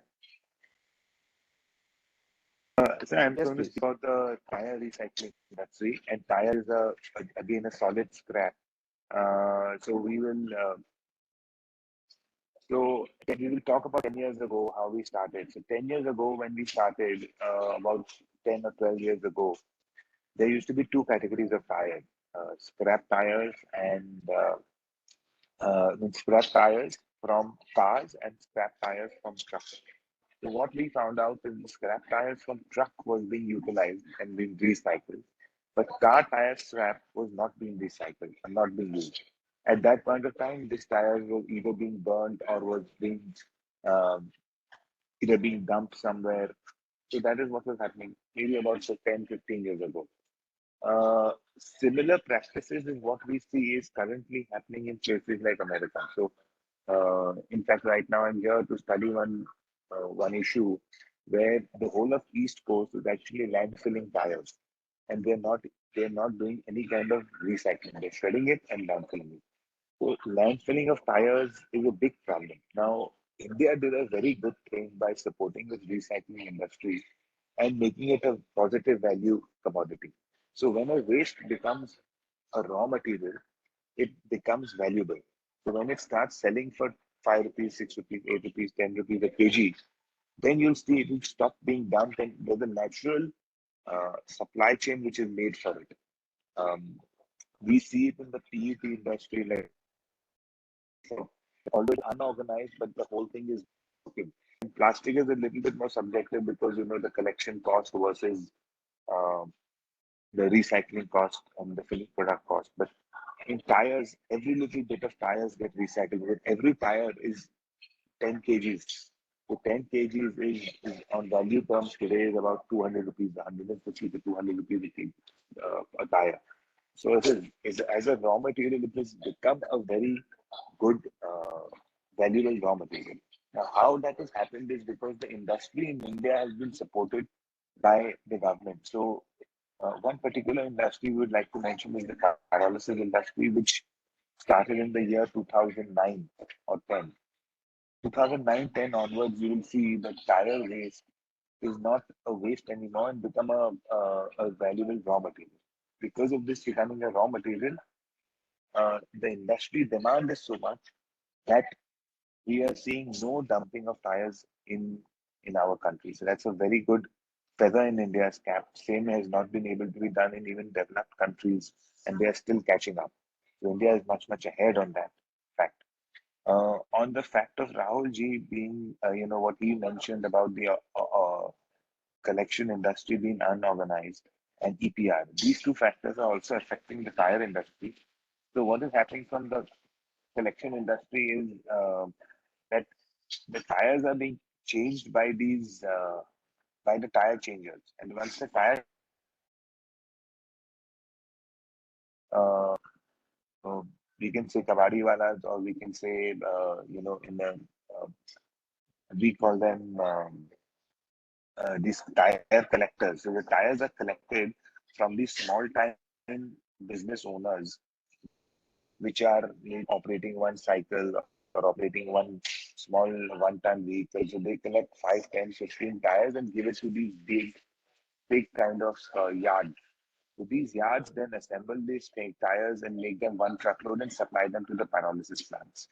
So on this basis, the whole recycling industry is poised in the country. Every part of, we have today about 600 recycling units in the country, pyrolysis units, which are recycling these tires. In fact, there was an NGT case when it was put up that it's a polluting industry, it should be stopped, etc., by some of the competing industries. And NGT also came back and saying that it is critical in the chain of recycling, and without this, you can't actually put an end to the recycling. The outputs of this, of pyrolysis are oil, which is used to replace furnace oil. Furnace oil has 12% sulfur. Pyrolysis oil has about less than 1% sulfur. Carbon, on the other hand, which is also produced, is also used as a fuel in the industry, and steel is produced, which is recycled. So there's 100% recycling of product which is happening, zero waste, which is happening. The points to learn from here is that if you create a good recycling industry, a robust recycling industry, the raw material will become valuable. And when the raw material becomes valuable, you will see that Ritesh I automatically would there is like a to channelization happening. interrupt and Yeah, request you to kindly, because the time is running out. shorten And it. Shorten it. 2 minutes, yeah, sir. so I'm sorry for So it's that. just 2 Yeah. minutes. Okay. No, sir. Yeah. We just have half a minute for you Sir. because, yeah. Okay. Yes, Okay, please. sir. Okay, sir. On the fact of EPR, sir, EPR is doing good. Now, we are still looking at certain factors in EPR where we are trying to work with the government to streamline this. So, coming from a waste perspective, I think tire is doing good. We need to make it more, organized, and the organization, I think, EPR is not yet started. So, in the next 2 years, we will find a good. We will see this EPR phase out, and once EPR does phase out, I think it will become a very organized industry, and big players will start entering the industry. Thank you, sir. Thank you, sir. So thanks to all participants from the eminent recycling groups. I would just take 2 minutes to summarize the points. So broadly, there is an urgent need, as shared commonly by all the recycling units, that a standard protocol for quality of the products which are being prepared from the recycled material is required. That is one. Secondly, we need to create a digital platform or a common place where the availability, the sale of the recycled products could take place, and people could interact with each other about the feedstock or the furnished products sale proceeds. Third requirement is there is an urgent need to review the existing GST on the recycled products by the industry, and it is being demanded, I think, for quite some time now. Fourth is basically to explore a synergy between the different feedstocks, so that one material, one byproduct of an industry or waste could be, taken by the other industry as a feedstock. So that feedstock synergy we need to create. Fifth, the most important is we do not have adequate database for the different materials which are coming out from the cities. So that is very, very important. And there's an urgent need to prepare the sectoral stream resource efficiency plans at a national level. Now taking forward जो हमने अभी digitisation की बात कही जो कि industry की तरफ से बहुत एडिक्वेटली रिफ्लेक्ट की गई है, उसी दिशा में हम अपने CCPME प्रोजेक्ट के अंतर्गत महुआ की गाइडेंस में हमने एक डिजिटल पोर्टल डेवलप किया है जिसमें कि मतलब जितने भी MRF हैं उनको एक दूसरे से जोड़ा जा रहा है। और इसके बारे में मैं अपने कलीग मिस्टर सौरभ मनुजा से रिक्वेस्ट करूंगा कि वो उसके बारे में अपने स्लाइड्स के माध्यम से हमारे रिसाइकलर इंडस्ट्री के जो पार्टनर्स हैं उनको बताएं। मिस्टर सौरभ मनुजा।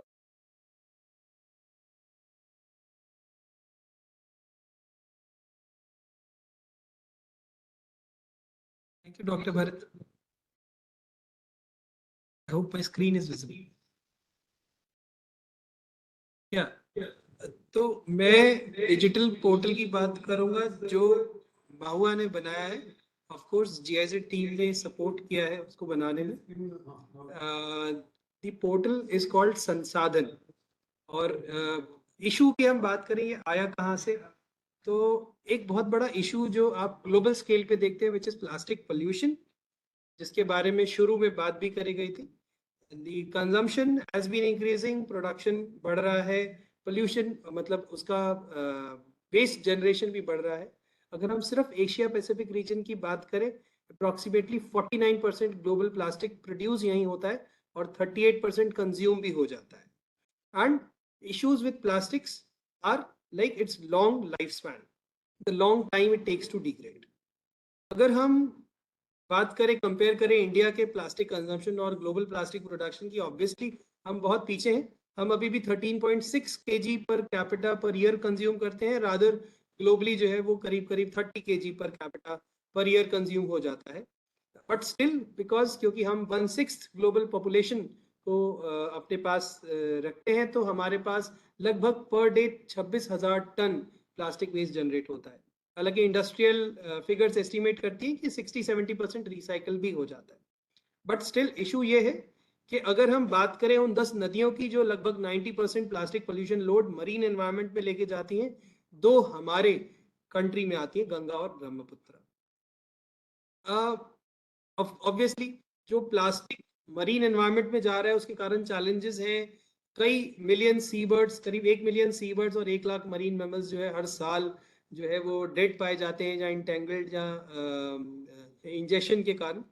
और इश्यूज अगर हम ध्यान से देखें तो सिटीज़ जो है वो फ्रंट लाइन पे हैं इस पोल्यूशन को रिलेट करती हुई। तो सिटीज़ में जब वेस्ट कभी कभी जब अप्रोप्रिएटली मैनेज नहीं होता तो वहाँ से ड्रेन्स और ड्रेन से रिवर्स और रिवर्स से समंदर तक चला जाता है। ऑब्वियसली वो एक फ्रंट लाइन है और सिटीज़ जो है वो टारगेटेड होनी बहुत ज़रूरी है when it comes to combating waste from entering marine environment। और इस चीज को नजर रखें तो अगर हम इसको समराइज करें तो आप देखिए कि वेस्ट मैनेजमेंट इश्यूज जो हैं, जो लिंकेजेस हैं वो लैंड बेस्ड सोर्सेज से हैं। मतलब सिटीज जो है वहाँ का अगर वेस्ट मैनेजमेंट अप्रोप्रिएट होगा तो ऑब्वियसली आगे के जो ग्लोबल इश्यूज है वो हम फेस नहीं करेंगे। सिटीज वेस्ट मैनेजमेंट स्ट्रेंथन करना जरूरी है और हॉटस्पॉट्स जो है जो मरीन वेस्ट को लीड करते हैं उनको रोकना बहुत जरूरी है। तो ये स्टडी में भी किया गया हमारी, जहाँ पे हमने 3 शहरों में पायलट किया, जहाँ पे हमने हॉटस्पॉट्स मैप किया और उनके अराउंड वेस्ट मैनेजमेंट इम्प्रूवाइज किया जा रहा है, MRFs लगाए जा रहे हैं और ऑब्वियसली उन मटेरियल्स को बेटर लिंकेजेस भी ढूंढने के लिए डिजिटल पोर्टल को यूज किया जा रहा है। नाउ एक क्वेश्चन है, क्वेश्चन हम सबके लिए है एज अ रिसाइकलर। अगर हम पूछें कि कितना ड्राई वेस्ट मटेरियल, कितना ग्लास, कितना पेट, कितना PPPS सिटी में अवेलेबल है रिसाइकलिंग के लिए, जैसा अभी आप थोड़ी देर पहले भी सुन रहे थे, ग्लास मैन्युफैक्चरिंग फेडरेशन ने बोला कि हमें सिर्फ फोटोग्राफ चाहिए वेरीफाई करने के लिए कि ग्लास है। तो क्यों ना एक ऐसे पोर्टल की हम बात करें जहाँ पे फोटोग्राफ दिख रहा हो मटेरियल का, that this is available today for recycling. अगर हम बात करें कि कितनी क्वांटिटी वेस्ट एनर्जी रिकवरी के लिए अवेलेबल है किसी एक शहर से, तो वो क्वांटिटी हमें डिस्प्ले हो रही हो कहीं पे और हम वहाँ पे देख पाए कि ये क्वांटिटी लगभग 20 ट्रक हमारे पास अवेलेबल हैं जो हम एनर्जी रिकवरी के लिए यूज कर सकते हैं, तो ऑब्वियसली सीमेंट इंडस्ट्री भी उसकी तरफ अट्रैक्ट होती है। सिमिलरली जब ईपीआर की बात करते हैं तो अगर स्टेट सिटी से एक्नॉलेजमेंट मिलने लगता है कि this transaction has happened from my MRF, तो वो भी आने वाले टाइम में आपको ईपीआर में हेल्प करेगा और वो सर्टिफिकेट जो है वो आपको ईपीआर कनेक्ट करते हुए दिखेंगे। इसके बाद अगर हम ओवरऑल इन चीज़ों को देखें तो आंसर जो हमें दिखाई देता है वो दिखता है एक डिजिटल पोर्टल जहाँ पे सारी चीज़ें अवेलेबल हो रही हों, सारे रिसाइकलर्स आकर के साइन अप करके देख पा रहे हो that this is what is available for recycling from this particular state, city and an MRF lying within this city. तो इसके साथ प्रोजेक्ट आगे बढ़ा और प्रोजेक्ट ने इसी के साथ एक ये प्रोजेक्ट है हमारा cities combating plastic entering environment marine environment, जिसके तहत जो नेशनल लेवल पे डिजिटल पोर्टल जो है वो मॉनिटरिंग रिसाइकलिंग रीयूज के लिए like that was the main objective of the project to enhance digital tools at national level. Obviously, states have to be like build capacities at states and do pilots in the cities. So enhanced practices के ऊपर focus किया गया. That was the main core objective of the project with which we moved ahead. And इस project के तहत baseline study किया गया. Baseline study में बहुत सारे recycling association recyclers के साथ meetings करी गई. 85 plus consultations किए गए थे छोटे बड़े scale पे सब. और फिर कुछ वेस्ट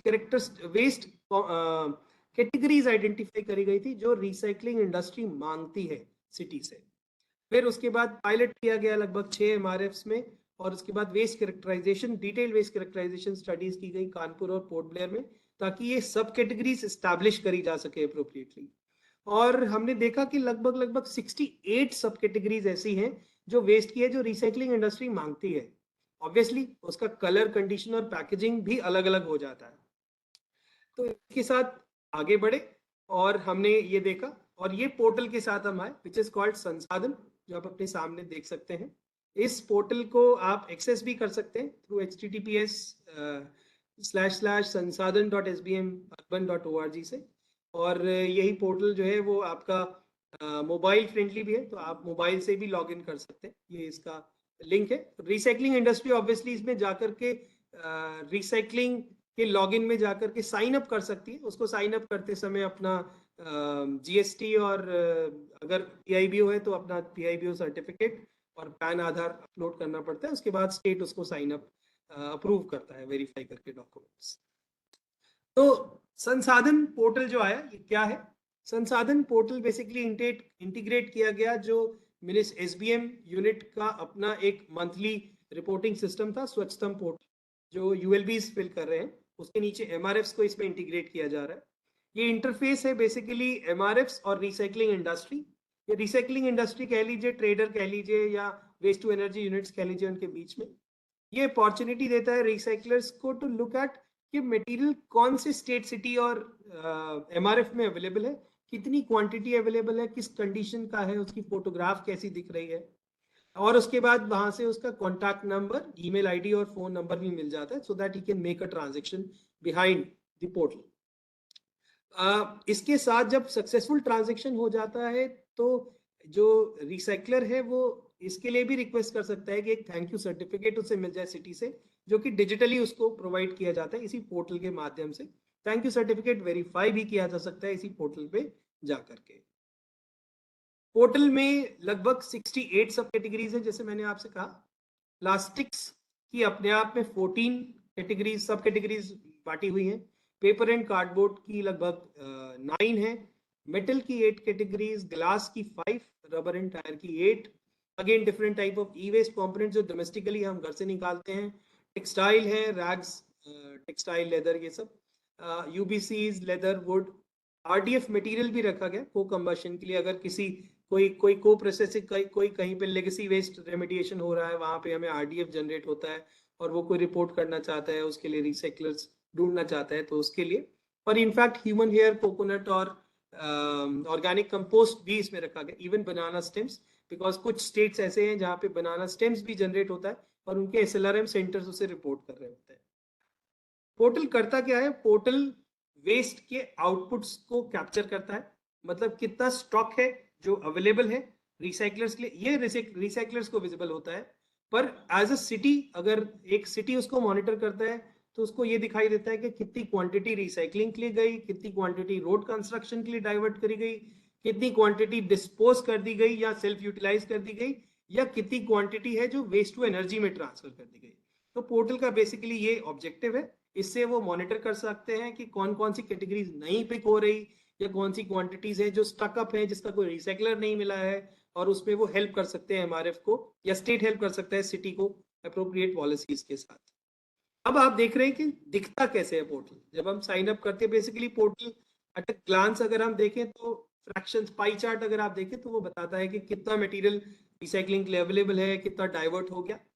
अगर हम इसे क्लिक करते हैं तो वो बताता है कि ये जो डाइवर्जन और जो अवेलेबल स्टॉक है ये कौन कौन सी सब कैटेगरीज का है। तो जो आप सबसे ऊपर एक चार्ट देख रहे हैं, बार चार्ट, उसमें ऑल 17 कैटेगरीज हैं and it is showing like what is the status, how much is available for recycling, how much was sent for recycling, sent out for energy recovery or road construction। और आप इसे click करें तो further आप सब categories में जा सकते हैं। मतलब अगर प्लास्टिक्स को हमने क्लिक किया तो प्लास्टिक की ऑल 14 कैटेगरीज दिखाई देगी और उसका स्टेटस हमें देख सकते हैं। This is just for monitoring. ये रिसाइकलर्स को नहीं, ये सिटीज को दिखाई देता है या एमआरएफ्स को दिखाई देता है। और हम उसका परफॉर्मेंस भी देख सकते हैं हर पर्टिकुलर मटेरियल, सब मटेरियल का। Clicking on materials, we can look at the sub materials, but हमें overall performance दिखाई देता है different materials का over the year। वो performance हम track कर भी सकते हैं। इसके बाद अगर हम recyclers की बात करें, कंपनी लॉगिन फेस में जाएं, तो एक कंपनी लॉगिन जब करती है तो उसको क्या दिखता है, which is of an interest for recyclers and all other agencies।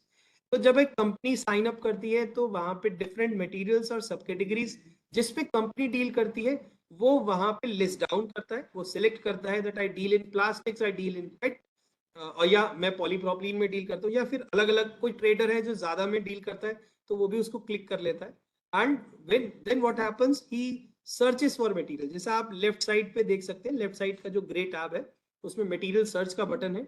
वो क्लिक करके अपने मटेरियल सेलेक्ट करता है। he selects his material, he selects his sub materials जो वो ढूंढ रहा है।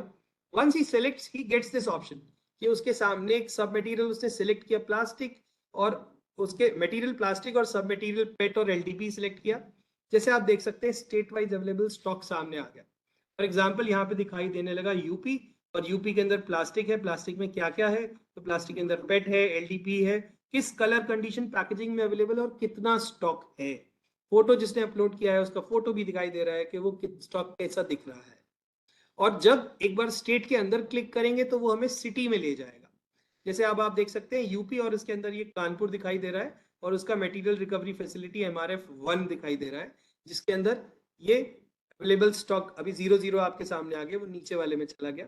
और यहीं पे सेंड इंक्वायरी का बटन है, तो यहीं पे जाकर के रिसाइकलर सेंड इंक्वायरी जैसे ही क्लिक करता है, अपनी रिक्वायरमेंट लिस्ट डाउन करता है, उसके बाद जैसे ही उसकी इंक्वायरी सबमिट होती है उसके पास उसके पॉपअप में कॉन्टैक्ट डिटेल्स उस एमआरएफ की लिस्ट हो जाती है। लाइकवाइज एमआरएफ के पास भी वो इंक्वायरी जाती है और आपकी कॉन्टैक्ट डिटेल्स एमआरएफ को दिखने लग जाती है, तो आप दोनों आपस में बात कर पाए।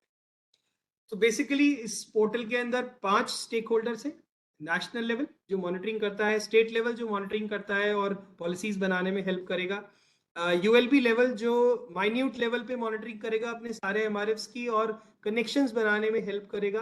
एमआरएफ्स जो डेली डेटा फीड करेंगे, तो this is a daily system जहाँ पे डेली डेटा फीड होता है और अपडेट होता है, और डेली सिस्टम फीड करने के बाद जो भी मटेरियल्स अवेलेबल कराए जाते हैं वो कंपनीज को विजिबल होते हैं। So this is the role of a company. When a company signs up, he can basically look for materials that are available in stock, and the companies can basically make a transaction for doing it in a better way.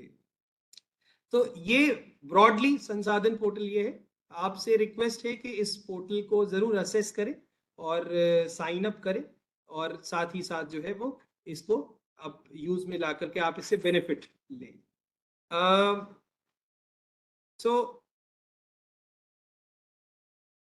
So that is where we say that the time is now to basically turn into digital space, and इसको अगर हम cartoon की भाषा में बोले तो Flintstone से जेटसन्स की जर्नी जो है वो हमें ट्रैवल करनी पड़ेगी to go into digitization. Thank you so much. Thank you. Thank you, Saurabh. May I also, share with the worthy recycling partners as well. We would be shortly commencing with a dedicated training sessions for this portal. Now, may I request Shri Punia ji to invite Dr. Dominic for his address, please? Yes, hello, good evening. I hope you can hear me all. Yes, please. Okay, yes. Greetings from the German Embassy in New Delhi.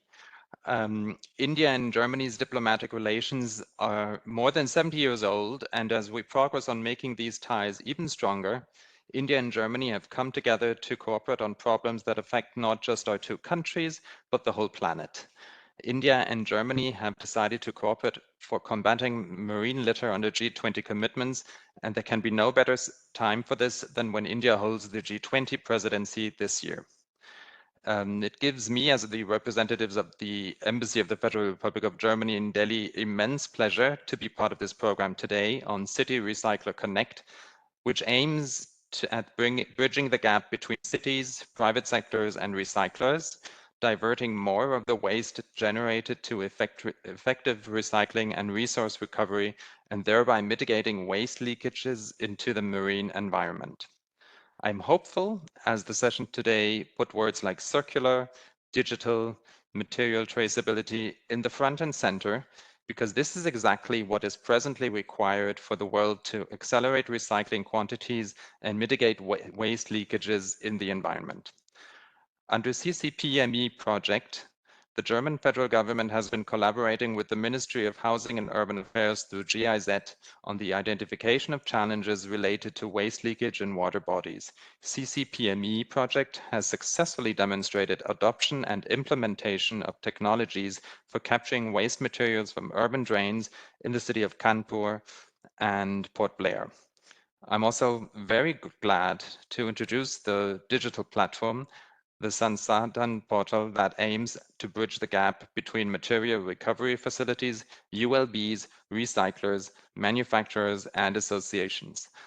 Developed under the city's Combating Plastics Entering Marine Environment project, funded by the German Federal Ministry for Environment, Nature Conservation, Nuclear Safety, and Consumer Protection, as part of its marine debris framework, regional hubs around the globe.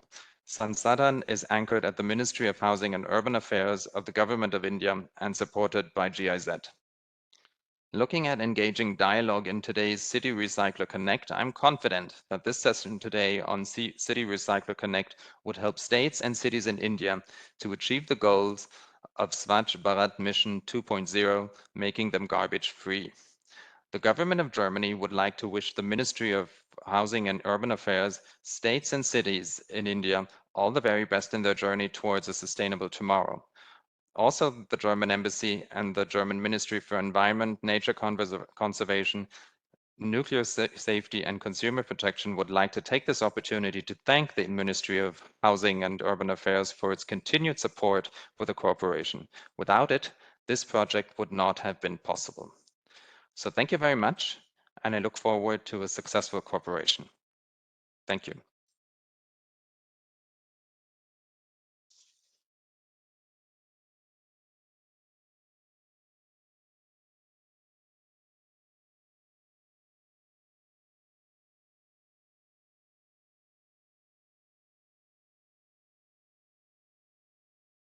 Thank you, Dr. Dominic. Now, may I request Honorable Joint Secretary Ma'am, Rupam Mishra Ma'am, to kindly give her keywords and yes, ma'am, please. Thanks, Dr. Bharat. Thank you very much for a very engaging discussion, and that too at a very short notice. I think आज का ये जो दिन है, that is also very important. We are just few days away from the World Environment Day, and all of us are sitting together, starting from our partners in the Embassy of the Federal Republic of Germany, GIZ, Recyclers Association, the private sector, city corporations, state governments, and here, of course, we in the Ministry of Housing and Urban Affairs, all of us sitting together and discussing on this topic as to what is the way forward, I would say that is the most optimistic thing that could happen a few days prior to the World Environment Day. I compliment each of you for placing forth extremely valid points, some of course, which are very much required and will be immediately implementable. Many, of course, as you would understand, would require various iterations at the level of different ministries so as to see wherein and in which manner they can fit into policy and implementation frameworks. Friends, we've had some very interesting experience in these 20-odd days of RRR campaign, and it has shown that some kind of a protocol and some kind of a system and a little bit of nudging and partnership with the private sector can actually yield incredible results. I would congratulate the team of GIZ for having worked relentlessly at the level of different cities and coming forth with the 3R document, the platform of Sansadhan, and also documenting various best practices, which we have not been able to share today, but possibly in some other forum we'll be able to share that. We will also be happy to listen to the cities in another forum after the 5th of June as to what is their entire experience of the RRR campaign, what is their view of taking it forward, what is their take on scaling up a digital platform like Sansadhan, and what would be the approach if we were to make some kind of a database regarding the informal sector integration, as also the kind of facilities that the private sector has mentioned that they would be requiring as a little bit of nudge and incentivization element. So we will keep discussing about these important aspects that have been raised in today's meeting. This is just one of the very initial discussions. We have requested GIZ and they have also happily agreed that they will be taking forth our engagement with the recycling industry and the private sector with the City Connect through various other such regional discussions and various other programs. So I thank each one of you for participating. I thank each one of you for making Swachh Bharat the way it is today. Undoubtedly, all of us together are part of world's largest such program and mission for sanitation and waste management. Each one of you matters here. Each one of your contribution matters here. And we recognize and we truly acknowledge the work that you are doing in this sector. It is not possible due to dearth of time to be able to interact with each one of you, but we are always on the lookout for innovations, good practices, and stories. So please do keep sharing those practices, your views through to the ministry, through GIZ, and through other partners, and we take forward this journey of RRR. Thank you very much. All the very best. Namaskar.